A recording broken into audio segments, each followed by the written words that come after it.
สวัสดีพี่น้องมื้อนี้พบกับเมนูลาบเลือดอาหารบ้านๆอาหารบ้านนาเฮาพบกับบ่าวดอนคือเก่าผักแก้มก็มีผักกาดมะระมะเขือมะแข้งเนาะคลิปนี้ก็เป็นคลิปใหม่หากเสียงบ่ม่วนก็ขอโทษขออภัยนำพี่น้องหลายๆบางลีลาการกินอาหารบ่สุภาพก็ขอโทษนำหลายๆเด้อ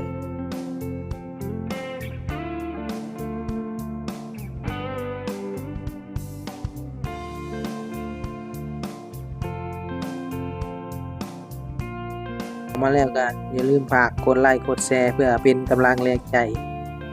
ให้กับบ่าวดอนเพื่อสร้างคลิปใหม่ๆให้พี่น้องได้รับชมกันคลิปนี้ก็เป็นคลิปใหม่ไปทางการกินหลายกว่ากันว้าวจาเนาะเพราะว่าอัดแต่คลิปใหม่ก็สิให้อายเกินกล้องแน่อัดตัดต่อใหม่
ก่อนจากกันไปก็อย่าลืมฝากกดไลค์กดแชร์เพื่อเป็นกำลังแรงใจกันเด้อสบายดี